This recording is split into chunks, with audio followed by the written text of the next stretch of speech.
প্রিয় বন্ধুরা, আপনারা সবাই কেমন আছেন? দাঁড়াও, খাও। তোমার জন্য আজকের হাফ লিটার পানি। তুমি তো একেবারে হাফ লিটার পানি খেয়ে ফেলছো। বন্ধুরা, সবাইকে এই মুহূর্তে আপনারা জানেন যে তীব্র গরম, এটার আপনারা দেখছেন যে অর্ধেক পানি ওকে দিছি, ওই সেই পানিটুকু খেয়ে ফেলছে। অর্থাৎ এই তীব্র গরমে যে জনজীবন যে অতিষ্ঠ, এর মধ্যে যে আমাদের যে আসলে সমাজে যে পশু পাখিগুলো রয়েছে তাদের প্রতি সকলের উচিত তাদের প্রতি খেয়াল রাখা। এখানে এই পশুটা পড়ে আছে, যেটাকে বলা যায় যে ও কতটা তৃষ্ণার্থ এবং ক্ষুধার্ত, সেটাই পানি খাওয়ার মধ্য দিয়ে বলা যায়।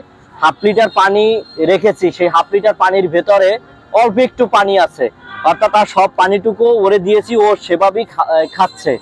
অর্থাৎ বলা যায় যে এই তীব্র গরমে জীবন আসলে আমাদের কতটা অতিষ্ঠ সেটি কিন্তু এই প্রাণীটি দ্বারা বোঝা যায়, যে ও কতটা ক্ষুধার্ত, তৃষ্ণার্থ, ওর জীবনটা কতটা আসলে সংকটময় এই সময় কাটছে।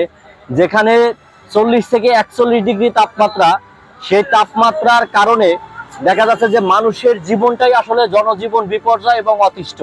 এই গরম অসহনীয় পর্যায়ে চলে আসছে, সেইখানে একটা প্রাণী কতটা কষ্টে এবং অসহায় ও জীবনযাপন করছে। আর শরীরটার দিকে দেখালে তাকা যায় যে কতদিন হয়তো পানি খায় না, যে বলা যায় যে আপনি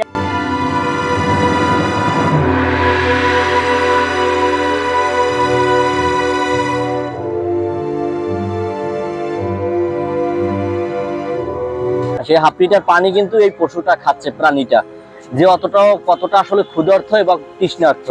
যে পানিটুকু আপনাদেরকে দেখালাম, তো যার যার বাসা বাড়ি আছে সেই বাসা বাড়ির সামনে একটি পড়ে পানি রাখবেন, সেই পানিটা যেন ওরা এসে পান করতে পারে এবং পশু পাখিরা যাতে খেতে পারে। ওদের প্রতি এই সময়টা আপনারা একটু খেয়াল রাখবেন।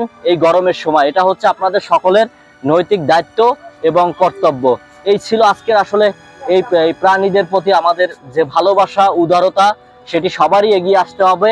আমরা যেভাবে বেঁচে থাকি, প্রাণীরাও কিন্তু আসলে সেভাবে বাঁচতে চায়, ওদেরও জীবন আছে, ওরাও জীবিকা নির্বাহ করে। তো সেক্ষেত্রে এই সময়টার কালে, গরমের সময়, একটু প্রাণীর দিকে খেয়াল রাখবেন। প্রাণীদের প্রতি ভালোবাসা, আবেগ, অনুভূতি যদি থাকে, তাহলে আমরা একটি সুন্দর সমাজ, একটি সুন্দর দেশ, একটি সুন্দর মানুষ হিসাবে আমরা গড়ে উঠতে পারবো।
এই ছিল, সবাই ভালো থাকুন, সুন্দর থাকুন। আপনারা জানেন যে রাইট টু ওয়ার্ক বাংলাদেশ একটি সামাজিক সংগঠন, সব সময় যে পশু পাখি, প্রাণী এবং সাধারণ মানুষের অসহায় এবং দুঃসময় সবসময় পাশে থাকে।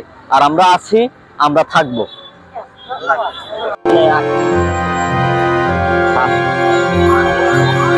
হ্যাঁ।